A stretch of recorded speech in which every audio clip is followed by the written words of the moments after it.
Então, vamos dar início à nossa reunião da noite de hoje. Seu aí vai fazer a prece para nós. É só abrir o seu microfone, seu aí. Senhor Jesus, amorável Mestre, mais uma vez estamos reunidos para estudar o seu Evangelho através da nossa doutrina.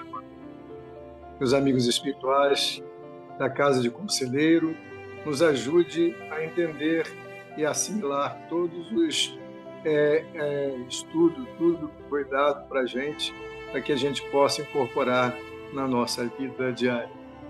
Nós pedimos, Senhor Jesus, sempre nos proteja e nos guarde. Passamos a palavra à nossa irmã Valéria para dar continuidade ao nosso estudo. Obrigada, seu aí. Então, vamos hoje dar continuidade ao nosso estudo do livro Justiça Divina, página 29. O título é Sabes disso?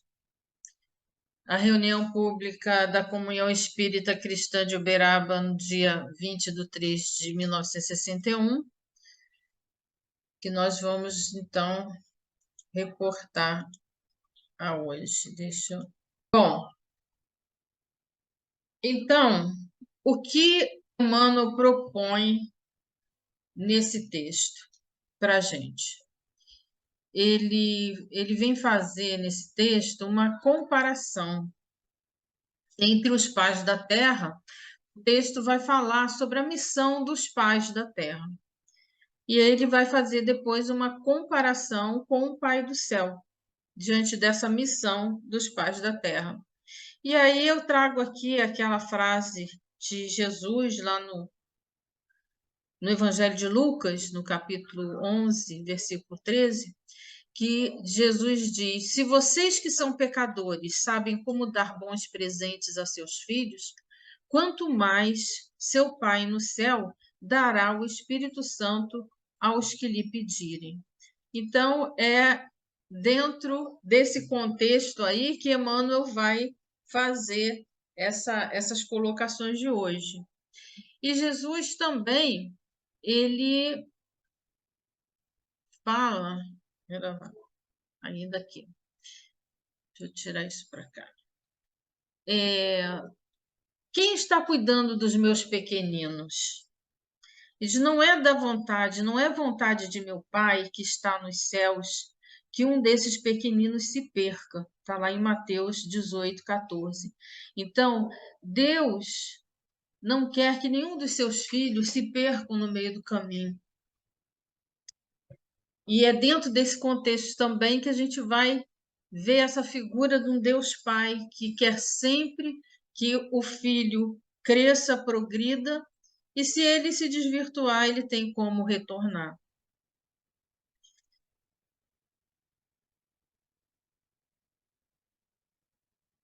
Então, se um filho pedir um pão, qual é o pai entre vós? Também está lá em Lucas, no capítulo 11, versículo 11. Se um filho pedir um pão, qual pai entre vós lhe dará uma pedra? E se ele pedir um peixe, acaso ele lhe dará uma serpente? Jesus faz essa reflexão, né, umas de suas colocações nas suas pregações. Então, diante desse contexto, né, a gente entende assim o que Emmanuel quer propor com esse texto, essa reflexão entre os pais da terra e o Pai do céu. Então, vamos ao texto em si, a partir de agora, né? Depois desse pano de fundo, o texto começa dizendo o seguinte, lá do livro Justiça Divina. Essas doces crianças que observas com sublime enternecimento são teus filhos, pérolas de luz, cujo escrínio gerou no coração muitas vezes coagulando as próprias lágrimas. Tomaste algo de teu sangue e amassaste-o com o hálito de teu hálito. Adicionaste os melhores sonhos e os mais límpidos ideais e formaste semelhantes maravilhas que nasceram por esperanças em flor.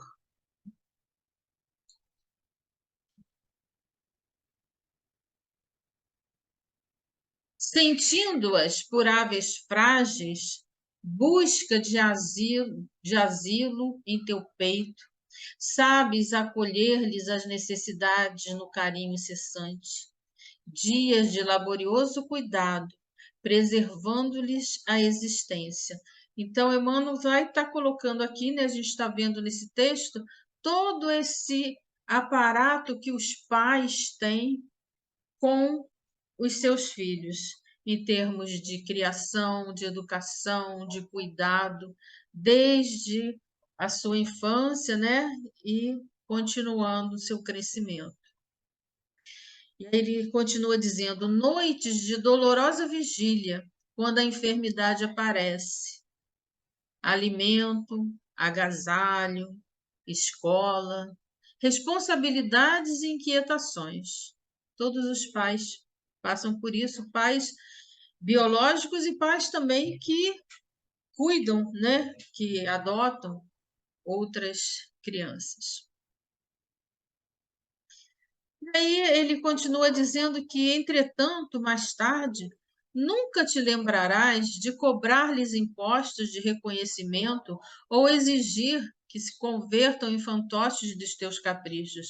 Quer dizer, o que Emmanuel quer dizer? Que os pais, né, fazem gratuitamente, pelo menos aqueles que realmente são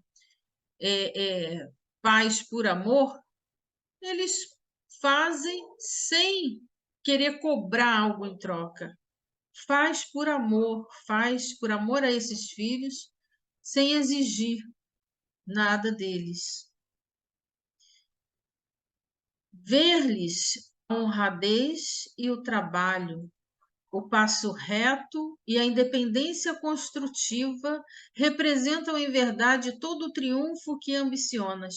Quais são os pais que não querem ver seus filhos bens formados, né, já crescidos, que encontrem seu caminho, mesmo que seja até longe de nós, né, que criamos, mas que eles encontrem, né, o trabalho, a maneira de se sustentar e essa independência construtiva, Emmanuel fala, né? Quais são os pais que não querem esse triunfo dos seus filhos?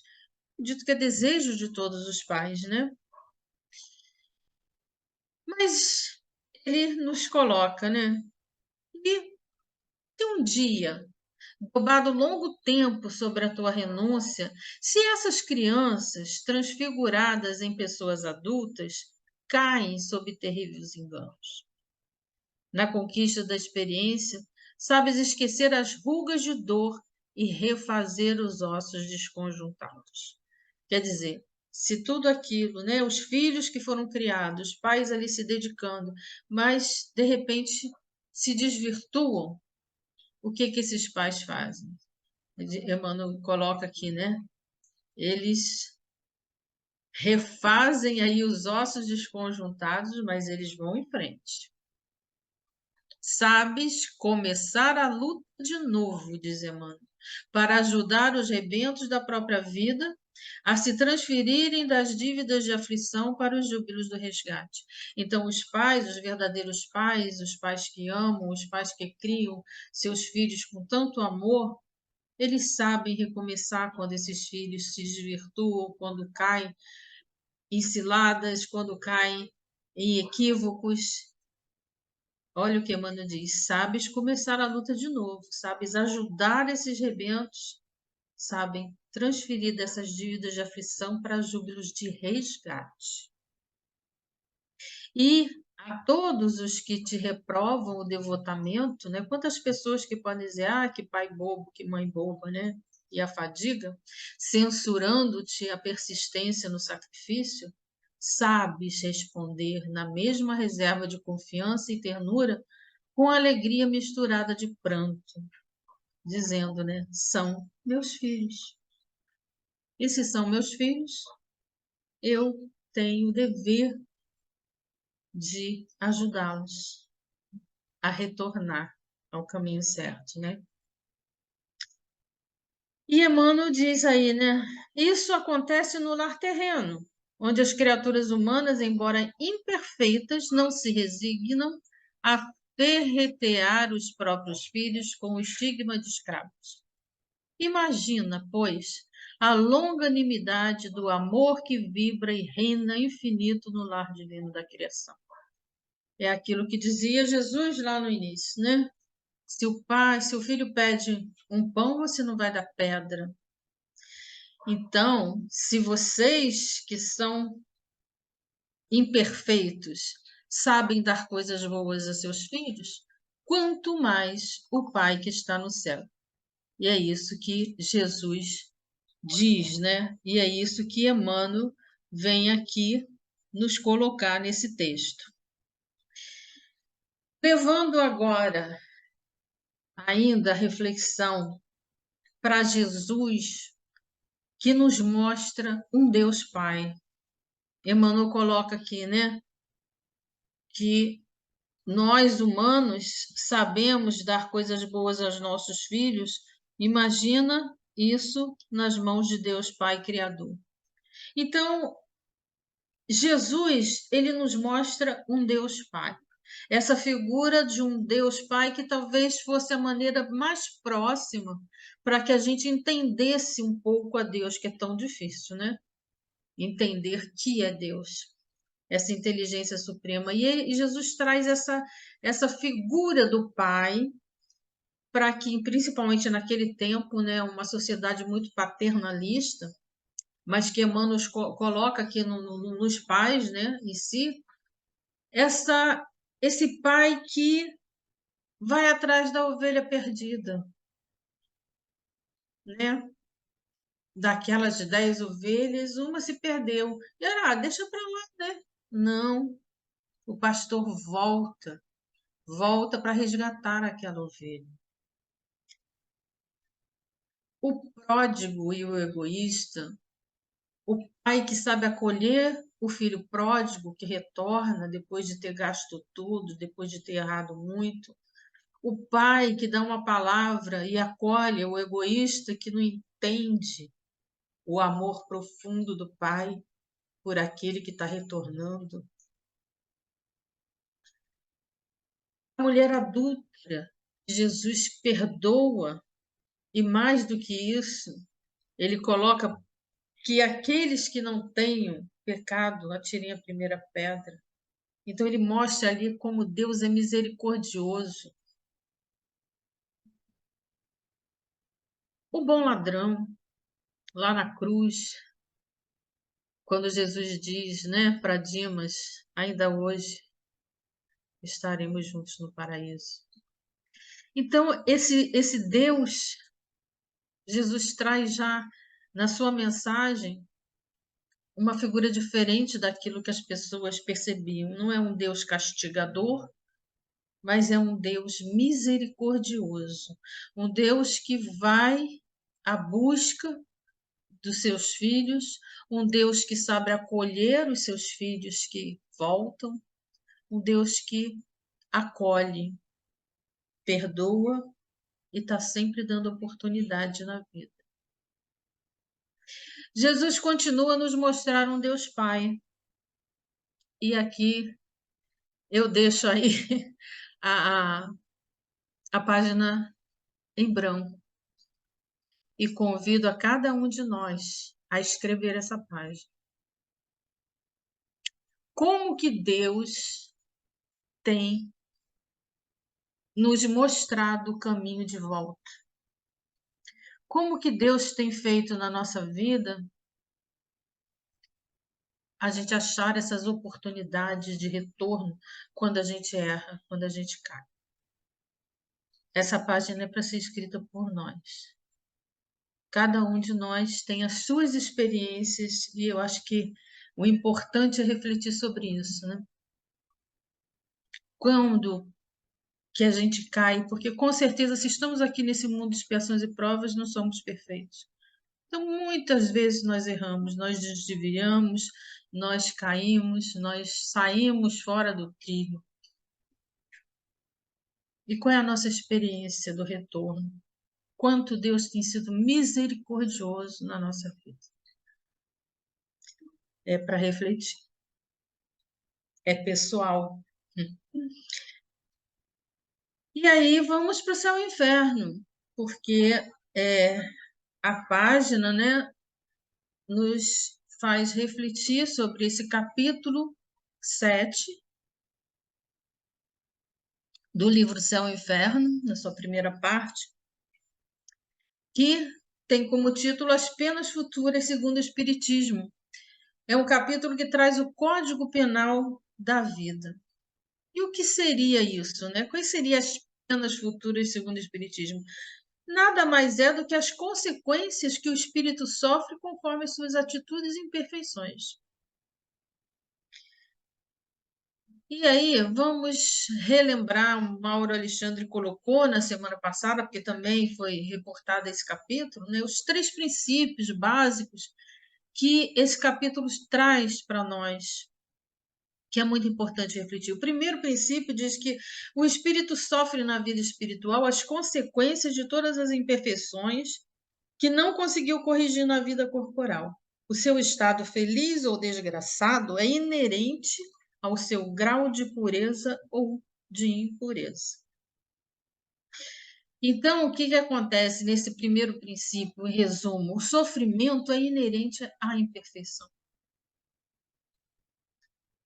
O sofrimento é a consequência, a imperfeição é a causa. A imperfeição da alma é a causa que faz com que a gente cometa uma falta e aí, como consequência, vem o sofrimento. Então, somos nós mesmos que, na nossa caminhada, na nossa imperfeição, vamos, através de uma ação cometida equivocada, vai nos trazer o sofrimento.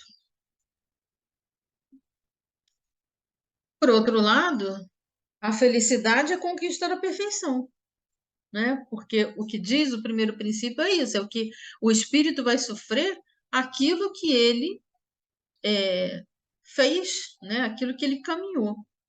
Então, se o sofrimento é inerente à, à imperfeição, a gente pode dizer que a felicidade é a conquista da perfeição. Da mesma maneira, a causa, a perfeição da alma, do espírito, vai me levar a boas ações e aí, como consequência, eu vou ter a felicidade. Esse é o primeiro princípio. O segundo princípio é que toda imperfeição traz consigo a própria penalidade, que são consequências naturais e inevitáveis. Então, as consequências, os chamados castigos que a gente acha, poxa, por que eu? Deus está me castigando? Por que que Deus fez isso comigo? Não, é a minha imperfeição que faz a penalidade. Vamos ver alguns exemplos que eu trago aqui. Esse é meu, tá? Não é do céu e inferno, não, mas uma reflexão. Os excessos me levam à enfermidade. Então, a enfermidade é a penalidade. A imperfeição é o excesso. A imperfeição é a ociosidade. O que que faz a ociosidade? Me leva ao tédio.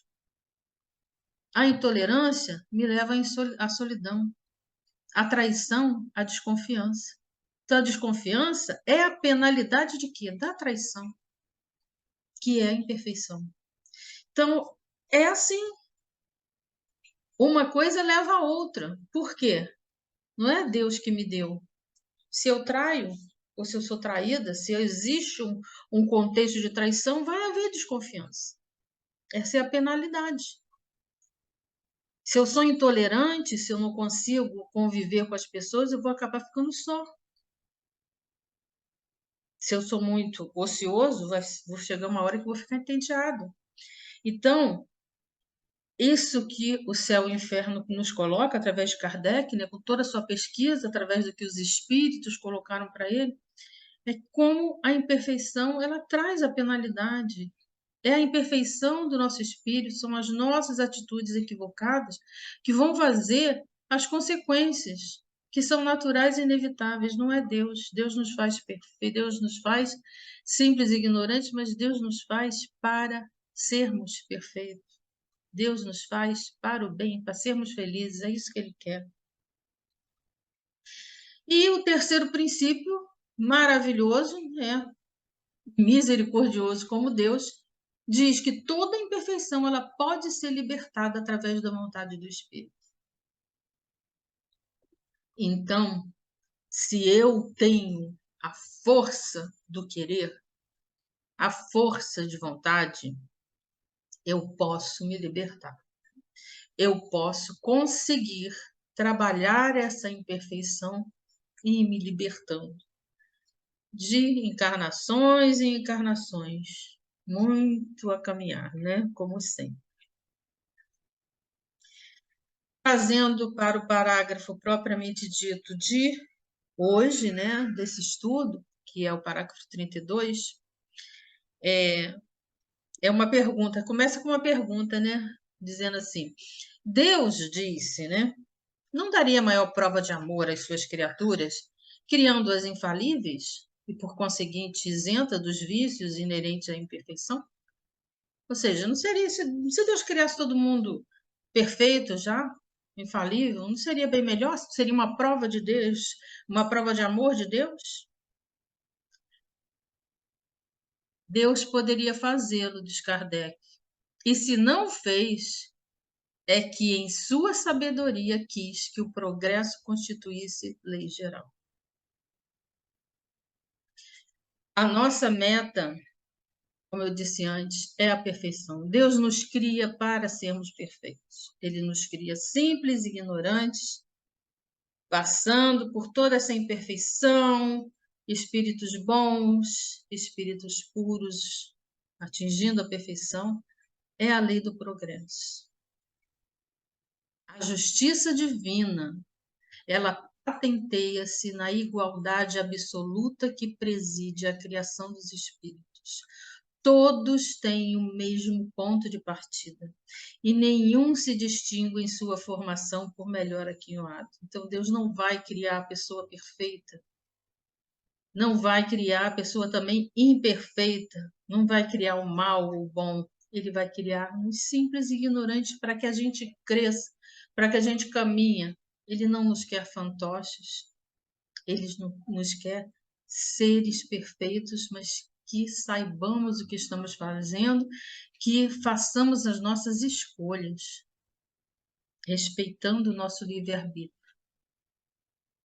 Na questão 119, os espíritos dizem isso a Kardec. Diz: se os espíritos tivessem sido criados perfeitos, seriam sem mérito para desfrutar os benefícios dessa perfeição. Onde estaria o merecimento sem a luta? Eles dizem para Kardec.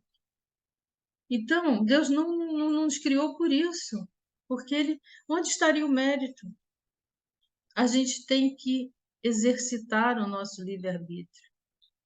Deus nos quer por escolha, não como fantoches. Deus fez da felicidade o prêmio do trabalho e não do favoritismo, para que cada qual tivesse o seu mérito. Todos nós somos livres no trabalho do próprio progresso. E o que muito e depressa trabalha, mais cedo recebe a recompensa.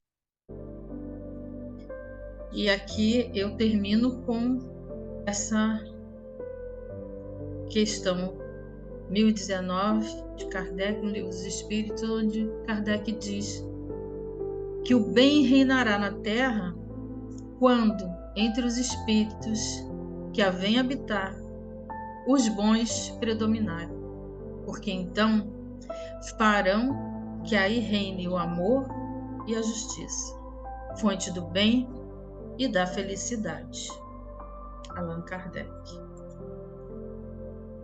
Esse é o nosso estudo de hoje,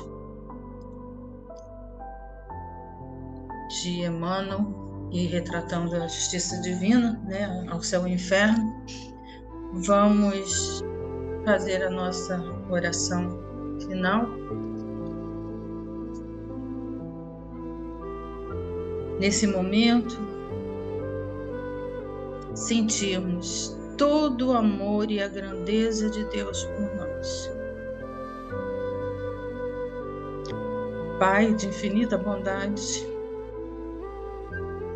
que nos criastes, simples e ignorantes, nos criastes para sermos filhos, para sermos irmãos, para sermos solidários, para sermos amorosos uns com os outros. Nós te agradecemos profundamente por todo o amor que tem concedido a nós ao longo da nossa caminhada, em todas as nossas encarnações, aquelas que nem lembramos, mas que com certeza a sua misericórdia sempre esteve presente. Agradecemos, Pai, por todos os espíritos que nos conduzem, nossos anjos guardiões, mentores dessa casa, espíritos que têm afinidade conosco, amigos.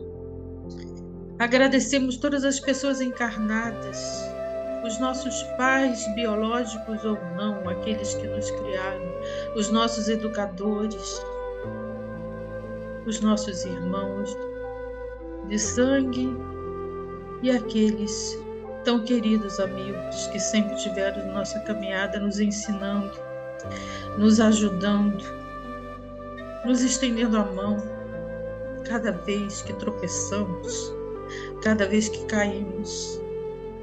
Agradecemos, Pai, profundamente por toda essa misericórdia, por esse amor profundo que tem para conosco. E te pedimos, ajuda-nos a sermos também benevolentes com os nossos irmãos. Ajuda-nos a praticar essa misericórdia para com aqueles que estão mais próximos a nós, para que eles também possam encontrar o teu amor, a tua mão amorosa através das nossas atitudes. E assim confiamos a Ti toda essa caravana, especialmente aqueles mais necessitados nesse momento, mais fragilizados, os que estão doentes, hospitalizados ou em casa, sofrendo, às vezes, as angústias das dores do corpo. Te confiamos a vida de todos aqueles também que não pertencem a essa caravana, mas que pertencem à grande caravana, que é esse mundo de transição, de provas, de expiações. Olhai, ó Pai, principalmente por aqueles que perderam o sentido da vida, aqueles que acham que não tem mais solução, que está tudo tão perdido. Que possamos, todos nós, uns estender as mãos aos outros, e que cada um consiga encontrar a paz, o equilíbrio, o amor. Que assim seja, graças a Deus.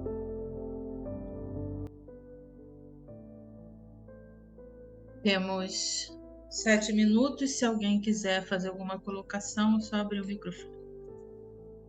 Gratidão, minha irmã, pelo seu estudo, pela sua reflexão, pela sua emoção, por nos trazer esse sentimento tão profundo e tão puro, né? Desse seu coração tão misericordioso e tão fraterno, que nós conhecemos bem. E aí aqui eu fiquei me pensando, me questionando, né? Não dá para dizer um momento em que a gente percebeu a presença de Deus na nossa vida, porque Ele nos abre tantas portas diariamente, às vezes muito mais do que uma vez naquele dia, que é difícil de você precisar em que momento Ele agiu na sua vida, né? Ele age constantemente. E como a gente ainda muitas vezes é ingrato e não percebe essa ação, porque Ele está sempre abrindo uma porta, trazendo uma mão amiga para nos socorrer, uma palavra, sempre, é uma coisa incansável, né? Ele é realmente incansável. E eu acho que, para mim, o grande legado que Jesus me trouxe foi essa visão do Pai de misericórdia, do Pai de bondade, porque a gente tinha uma visão totalmente errada, né? De um Deus severo, que castigava. E quando ele apresenta esse Pai que nos acolhe, que nos quer felizes, que respeita as nossas imperfeições, os nossos equívocos, para mim isso é maravilhoso. Para mim, assim, é o grande boom da coisa. Muito agradecida por essa reflexão.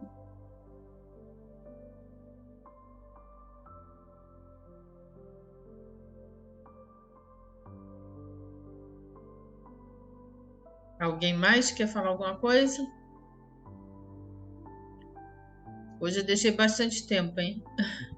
Só agradecer à senhora pelo estudo, trazendo essa visão para nós e nos esforçarmos, né, para seguir esse alvo que é um dia sermos perfeitos. Tem que ser um esforço de cada um de nós, né?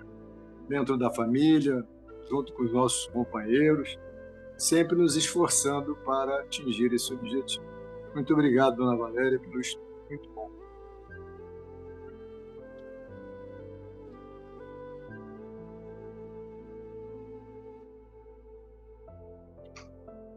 Então, é agradecer, porque durante todo o tempo, Valéria nos colocou em condições de nos avaliarmos e entender que a evolução não é de um momento assim para o outro. Deus está presente, sim, Ele nos criou, Ele é nosso Pai eterno, então, Ele misericordioso, tem paciência e nos deu livre-arbítrio, mas com toda a paciência, com todo o amor, com toda a justiça, para que nós possamos ir avançando à medida que nós vamos entendendo as leis, né? Porque erra quem não compreende, não aceita quem não tem condição de aceitar porque ignora a lei de Deus, né? De Deus. O que ela fez da comparação foi maravilhosa. A comparação nos deu aquele sentido de poder ser gratos, agradecer aos pais, pai físico e pai espiritual.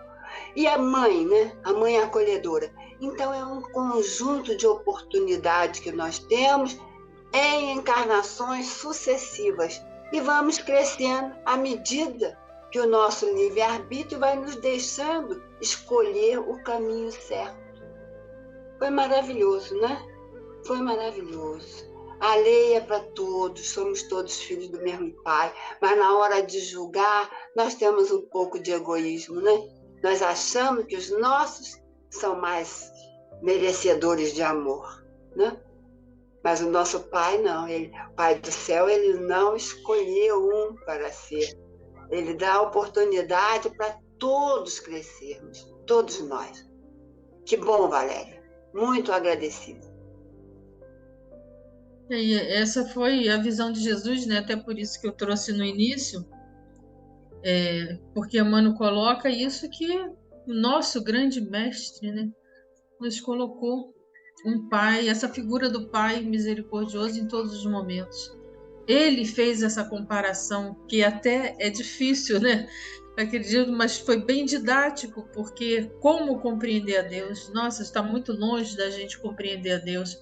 Mas essa figura do pai, né, foi talvez o que para Jesus foi ali o mais próximo para que a gente pudesse entender um pouquinho do que é a misericórdia de Deus, né? Porque se a gente sente, né, os pais tão próximos, quanto mais o Pai do céu, né? E Emmanuel segue esse mesmo raciocínio e é por aí que a gente tem que também, né, pensar. Se nós que somos imperfeitos fazemos tanta bobagem, a gente é misericordioso, a gente, né, ajuda o outro, quanto mais Deus, né? Essa é a Eu acho que é uma mensagem. grande fórmula que ele trouxe de nos fazer acreditar que podíamos, que nós iríamos conseguir. Que é possível.